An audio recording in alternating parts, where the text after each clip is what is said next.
Karnataka recipe வந்து நம்ம செய்ய போறோம் வாங்கி பாத்து. சோ அதுக்கு கத்திரிக்காய் தான் மெயின் வந்து நம்மளுக்கு தேவை. இங்க வந்து பாத்தீங்கன்னா நான் வந்து முள்ளு கத்திரிக்காய், எனக்கு எப்பவுமே வந்து பாத்தீங்கன்னா இந்த வயலட் கத்திரிக்காய் பிடிக்கும். சோ அதை வாங்கிட்டு வந்திருக்கேன். சோ கட் பண்ணி வச்சிருக்கேன். ஒரு 400 கிராம் வந்து பாத்தீங்கன்னா. அதுக்கப்புறம் இப்ப ஃபர்ஸ்ட் வந்து பாத்தீங்கன்னா அடுப்பு ஆன் பண்ணியாச்சு. அடுப்பு ஆன் பண்ணிட்டு நாஸ்டிக் ஃபேன் வச்சிருக்கேன். 2 ஸ்பூன் வந்து பாத்தீங்கன்னா உளுத்தம்பருப்பு எடுத்திருக்கேன். 3 ஸ்பூன் வந்து பாத்தீங்கன்னா கடலைப்பருப்புக்கும் உளுத்தம்பருப்புக்கும் கம்மியா வந்து பாத்தீங்கன்னா ஒரு 1.5 ஸ்பூன் வந்து பாத்தீங்கன்னா தனியா, 1 ஸ்பூன் வந்து ஃபுல்லா வந்து பாத்தீங்கன்னா மிளகு வச்சிருக்கேன். இப்ப எல்லாமே சேர்த்துக்கலாம், ரோஸ்ட் பண்ணிக்கலாம். இந்த வாங்கி பாத்து வந்து பாத்தீங்கன்னா ரொம்ப ரொம்ப கர்நாடகால ஃபேமஸான டிஷ் வந்து பாத்தீங்கன்னா. ஸோ நம்ம கர்நாடகாலே போய் சாப்பிட்டு வந்த மாதிரி இருக்கும். இந்த வாங்கி பாத் வந்து நீங்க செஞ்சு பாருங்க. ஸோ சூப்பரா இருக்கும். இப்போ ஹை ஃப்ளேம் வந்து பண்ணியாச்சு. இந்த வாங்கி பாத்து செய்யறதுக்கு நிறைய இன்கிரிடியன்ட் வந்து தேவை. ஸோ வந்து பாத்தீங்கன்னா எல்லாமே பர்ஃபெக்டா நீங்க ரெடி பண்ணி வச்சுக்கோங்க.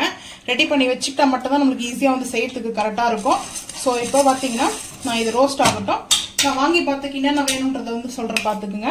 ஸோ இங்க வந்து பாத்தீங்கன்னா நம்ம எடுத்துருக்கிறதெல்லாம் பார்க்கலாம் வாங்க. இங்க இருக்குது வந்து தனியா வந்து பாத்தீங்கன்னா நம்ம கொஞ்சம் கம்மியா சேர்த்துட்டோமா. வெந்தயம், சீரகம், அதுக்கப்புறம் லவங்கம், பட்டை, சின்னமன் வச்சிருக்கேன். துருவன கோகனட், தேங்காய் வச்சிருக்கேன். இப்போ வந்து பாத்தீங்கன்னா இது வந்து பூண்டு வந்து டிஷ்ல வந்து ஆட் பண்ண மாட்டாங்க. பட் நான் வந்து ஆட் பண்றேன். எனக்கு வந்து பூண்டு இல்லைன்னா வந்து பிடிக்காது. ஸோ அதுக்காக நான் பூண்டோடைய ஸ்லைஸ் பண்ணி வச்சிருக்கேன். பூண்டை, கருவேப்பிலையும் பச்சை மிளகாவும் மெயின் வந்து பாத்தீங்கன்னா அந்த டிஷ்ஷுக்கு தேவை. ஸோ இப்போ நல்லா ஒரு சாட்டேஜ் பண்ணிக்கலாம். யாருக்கெல்லாம் கர்நாடகாவில் இருக்கிறவங்களுக்கு வாங்கி பார்த்து பிடிக்கும்ன்றத மறக்காம வந்து சொல்லுங்க. ஸோ நம்ம ஊர்ல வந்து பாத்தீங்கன்னா கத்திரிக்காய் சாதம் சொல்லுவாங்க இதுக்கு பேர் வந்துட்டு. ஆனா அந்த வாங்கி பாத்து வந்து பாத்தீங்கன்னா அவ்வளோ டேஸ்ட் அருமையா இருக்குங்க. எங்களுடைய ஃபேவரட் டிஷ்னே சொல்லலாம். ஸோ ரொம்ப பிடிக்கும். இப்போ வந்து ரோஸ்ட் ஆகிட்டு இருக்கும் போதே வந்து பாத்தீங்கன்னா சீரகமும், வெந்தயமும், சின்னமனும், லவங்கமும் சேர்த்துக்கிறோம். சேர்த்துட்டு வதங்கட்டும். நம்ம அப்படியே வந்து பாத்தீங்கன்னா ரோஸ்ட் பண்ணிக்கலாம். ட்ரை ரோஸ்ட் தான் பண்ணணும். பட் ஆயில் ரோஸ்ட் பண்ணக்கூடாது. இதுக்கு ஆயில் வந்து சேர்க்கக்கூடாது. அந்த ஸ்மெல் நல்லா வருது. ஸோ கர்நாடகாவில் இருக்கிற மக்கள் உங்களுக்கு வந்து பார்த்தீங்கன்னா வாங்கி பார்த்து ரொம்ப பிடிச்சிருந்தா மறக்காம வந்து கமெண்ட் பண்ணுங்க. ஸோ நாங்கள் வந்து தமிழ்நாட்டில் செய்கிறோம் உங்களோட டிஷ்ஷை.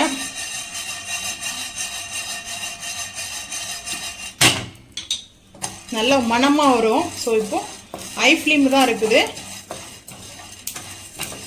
இப்போ வந்து பார்த்தீங்கன்னா நல்லா வந்து பொரிய ஆரம்பிக்குதுங்களா. இந்த டைம்ல வந்து கோகனட்டை வந்து துருவந்த சேர்த்துக்கலாம். சேர்த்துட்டு இதில் வந்து வேர்க்கடலை, கோகனட் எல்லாமே ஆட் ஆயிருக்குது. ஸோ இதில் வந்து பார்த்தீங்கன்னா வாங்கி பாத்தோட கேரளா, ஆந்திரா எல்லாமே வந்து பார்த்தீங்கன்னா மிக்சிங்காக சொல்லலாம் இந்த டிஷ்ஷுக்கு வந்துட்டு. ஸோ நல்ல ஒரு மணமாக இருக்குது பாருங்க.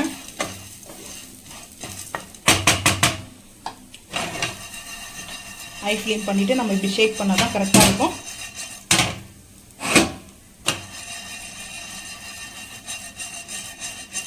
வாங்கி பாத்தோடைய ரெசிபி வந்து பார்த்தீங்கன்னா நம்மளுக்கு எல்லாமே எடுத்து வச்சுட்டேன். நான் கத்திரிக்காய் வந்து கட் பண்ணி வச்சுட்டேன். ஸோ இப்போ வந்து சிம் பண்ணிக்கலாம்.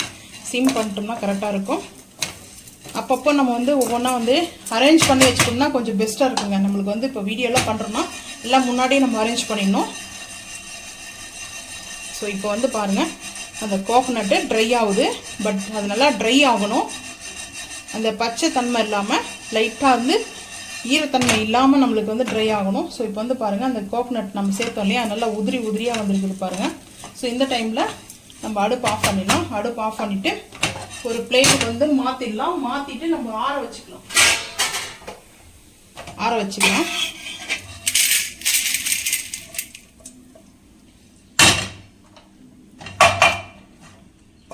இப்போ அதே நான்ஸ்டிக் ஃபேனில் சிம்மில் வச்சுருக்கேன். ஆயில் வந்து சேர்த்துக்கலாம். ஆயில் கொஞ்சம் சேர்த்துருக்கேன். கொஞ்சம் கூட சேர்த்துருக்கேன். ஏன்னா நம்ம மிளகாய் வந்து பொரிச்சு எடுக்க போகிறோம். ஸோ அதனால தான் சேர்த்துக்கலாம். இதில் வந்து காஷ்மீரி மிளகாய் தான் சேர்க்கணும். ஸோ காஷ்மீரி மிளகாய் வந்து பார்த்தீங்கன்னா முடிஞ்சிடுச்சு. ஸோ அதனால் நான் இந்த மிளகாய் வந்து சேர்த்துக்கிறேன். ஐ ஃப்ளேம் பண்ணிட்டேன். ஸோ ஐ ஃப்ளேம் பண்ணிவிட்டு நம்ம ஆயிலில் வந்து பார்த்திங்கன்னா இந்த பொரிச்சு எடுத்துகிட்டு அப்படியே வந்து சேர்த்துக்கலாம். மசாலாவில் சேர்த்து அரைச்சிட்டு வந்துடலாம். ஆற வச்சு தான் அரைக்கணும். ஸோ இப்போ சிம் பண்ணிக்கலாம். ஆயில் வந்து ஹீட் ஆகிடுச்சு.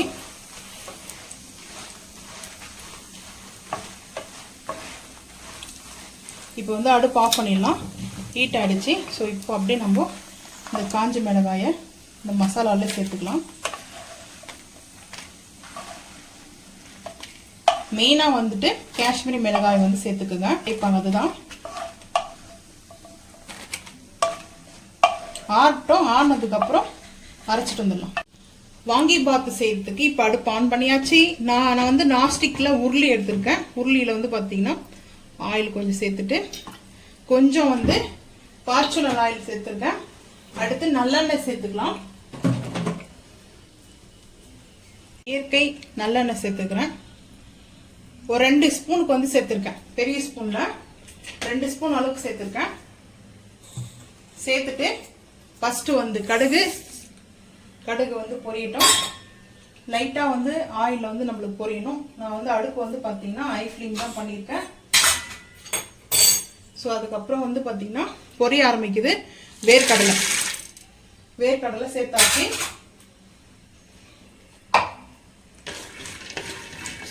வேர்க்கடலை லைட்டாக வந்து ரோஸ்ட் ஆகட்டும். ரோஸ்ட் ஆனதுக்கப்புறம் பார்த்துக்கலாம் வாங்க என்னென்ன சேர்க்க போகிறோம். ஆயில் நல்லா ஹீட் ஆகிடுச்சா வேர்க்கடலையும் பொரிய ஆரம்பிச்சிடுச்சு. இந்த டைமில் வந்து பார்த்தீங்கன்னா பூண்டையும் சேர்த்துக்கிறேன். பச்சை மிளகா சேர்த்துக்கிறேன். பூண்டு வந்து பார்த்தீங்கன்னா சாப் பண்ணி வச்சுக்கிறேன். க்ரீன் சில்லியும் வந்து சேர்த்துக்கிறேன். கருவேப்பிலையும் சேர்த்துக்கிறேன். நல்லா ஒரு கைப்பிடி அளவுக்கு கருவேப்பிலை சேர்த்துக்கிறேன். சிம் பண்ணிட்டேன். ஏன்னா ஐ பண்ணோம்னா அந்த பச்சை மிளகா வந்து நம்மளுக்கு வெடிக்க ஆரம்பிக்கும். ஸோ அதனால் நான் சிம் பண்ணியாச்சு. இப்போ வந்து பார்த்தீங்கன்னா கத்திரிக்காவை சேர்த்துக்கலாம். இந்த ரெசிபி வந்து பார்த்தீங்கன்னா நீங்கள் செஞ்சு குழந்தைங்களுக்கு வந்து பார்த்தீங்கன்னா லஞ்சுக்கு வந்து கொடுத்து விடலாம். ட்ராவலிங் நம்ம போகிறோம்னா இப்போ புளி சாதம்லாம் செஞ்சு எடுத்துகிட்டு போகல. லெமன் சாதம், புளி சாதம், தக்காளி சாதம்லாம் செஞ்சு எடுத்துகிட்டு போவோம் இல்லையா. ஸோ அதை போல் நம்ம இது போல் செஞ்சு எடுத்துகிட்டு போகலாம்.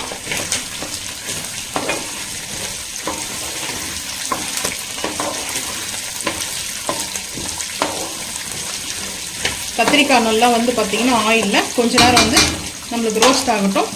கேப் போட்டுடுவோம். கத்திரிக்காயில் நம்ம ரோஸ்ட் ஆகிட்டு கொஞ்சம் கல்லுப்பு வந்து சேர்த்துக்கலாம். கல்லுப்பு வந்து சேர்த்துக்கலாம்.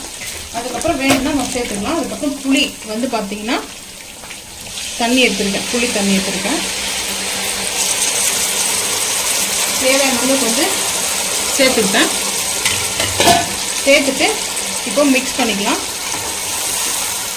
மிக்ஸ் பண்ணிவிட்டு நல்லா வந்து ஹீட் ஆகணும். ஹை ஃப்ளேம் பண்ணிட்டோம்னா குக் ஆகட்டும். பார்த்துக்கலாம். புளி தண்ணி சேர்த்து கொஞ்ச நேரத்தை ஒரு 2 நிமிஷம் கழிச்சு நாட்டு சக்கரை நீங்கள் வந்து வெல்லம் சேர்த்துக்குங்க. வெல்லம் வேணும்னா ஸோ வெல்லம் வந்து சேர்க்கலாம். நாட்டு சக்கரை நான் ஒரு 2 ஸ்பூனுக்கு வந்து எடுத்துருக்கேன்.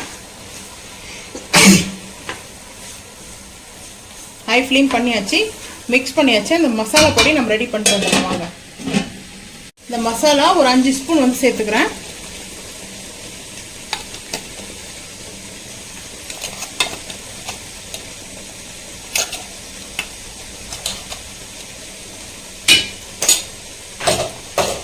சேர்த்துட்டு மிக்ஸ் பண்ணிக்கலாம். ஸோ பாருங்கள் கிட்ஸுக்கு ரொம்ப வந்து பார்த்திங்கன்னா விரும்பி சாப்பிடுவாங்க. ஸோ இந்த டிஷ்ஷை வந்து செஞ்சு கொடுங்க.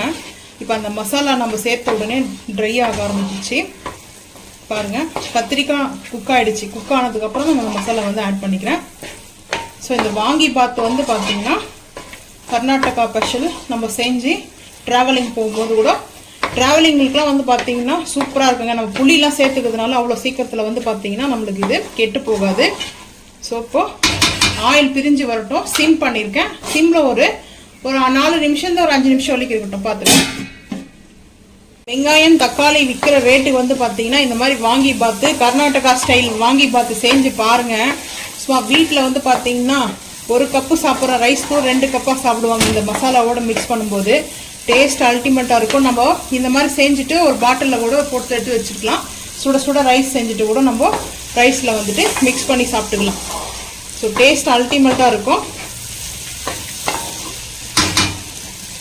ஆறட்டும், நம்மளுக்கு ரெடி ஆகிடுச்சு. ஸோ ஆனதுக்கப்புறம் தான் நான் ரைஸ் சேர்க்க போகிறேன்.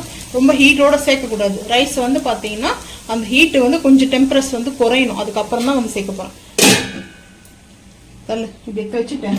இப்போ ஹீட் வந்து கொஞ்சம் ரிலீஸ் ஆகிருக்குது. ஹீட்டு வந்து ரிலீஸ் ஆகிருக்குது. இந்த டைமில் சுட சுட ரைஸ். நான் வந்து ரைஸ் வந்து எதுக்காக இவ்வளோ ரைஸ் செஞ்சேன்னு சொல்லிட்டு பார்த்தீங்கன்னா லெமன் ரைஸ் வந்து செய்கிறேன். ஸோ ஊருக்கு கொண்டு போகணும். ஸோ அதுக்காக தான். அது இல்லாமல் நான் வந்து இந்த சீசனிங் பண்ணுறதுக்காக இந்த வாட்டர் வேணும். ரைஸ் வாட்டர் நான் எடுத்திருக்கேன். இவ்வளோ ரைஸ் வந்து சேர்த்துக்கலாம். ரைஸ் சேர்த்துட்டு மிக்ஸ் பண்ணும்போது பார்க்கலாம் வாங்க. போட்டு நம்ம வந்து மிக்ஸ் பண்ணிட்டோம். நார்மல் ரைஸ் கூட வந்து சேர்க்கலாம். கர்நாடகா ஸ்டைல் வந்து வாங்கி பாத் ரைஸ் வந்து குக் பண்ணிட்டோம். அமேசிங் டேஸ்ட், அல்டிமேட்டா இருக்குது. ஸோ இப்போ பிளேட்டிங் பார்த்துக்கலாம் வாங்க. நான் வந்து இதுக்கு அப்பளம் வந்து பொரிச்சிருக்கேன். அப்படியே சாப்பிட முடியாது, அப்படியே சாப்பிடலாங்க. சூப்பரா இருக்குதுங்க. அதுக்கு சைட் டிஷ் வந்து பப்பாடு வந்து வச்சிருக்கோம். காயின் பப்பாடு கூட வந்து நீங்க வச்சுக்கலாம். ஸோ அது உங்களோட விருப்பம் தாங்க. கத்திரிக்காய் என் ஹஸ்பண்ட் விரும்பி சாப்பிட மாட்டாங்க. நான் ரைஸ் வாங்கி பாத்து கர்நாடகா ஸ்டைல் ரைஸ் வந்து நல்லா சூப்பரா ரெடி ஆயிடுச்சு. இதுல இந்த வேர்க்கடலையோட அந்த பார்த்தீங்கன்னா அவ்வளோ ஹைலைட்டுங்க. நல்லா கிரிஞ்சியா சாப்பிட்றதுக்கு. ஸோ அந்த மாதிரி இருக்கு டேஸ்ட்டு. ஸோ அதுக்கப்புறம் வந்து பார்த்தீங்கன்னா அப்பளம் வச்சிருக்கேன். ஸோ இவ்வளோதான் லஞ்ச் வந்து பார்த்தீங்கன்னா கர்நாடகா ஸ்டைல் வாங்கி பாத் ரைஸை வந்து நீங்கள் செஞ்சு பாருங்க. கிட்ஸுக்கு வந்து செஞ்சு கொடுங்க, ரொம்ப விரும்பி சாப்பிடுவாங்க. இந்த ரைஸை வந்து பார்த்தீங்கன்னா அல்டிமேட்டாக இருக்கு டேஸ்ட்டுங்க. 2 டேஸ்னா கூட நம்ம ட்ராவலிங் போகும்போது எடுத்துட்டு போகலாம் இந்த ரைஸு. ஸோ இதுக்கு நீங்கள் பொட்டேட்டோ கூட வந்து பார்த்தீங்கன்னா பொரிச்சு எடுத்துட்டு போகலாம். Taste ultimate. ஸோ இந்த வீடியோ பிடிச்சா லைக் பண்ணுங்க, ஷேர் பண்ணுங்க, சப்ஸ்கிரைப் பண்ணுங்க, பெல் ஐக்கன் வந்து கிளிக் பண்ணுங்க, மறக்காம வந்து ஃபாலோ பண்ணுங்க. அப்பதான் நம்ம போற வீடியோ நோட்டிபிகேஷனா வரும் உங்களுக்கு. தேங்க்யூ.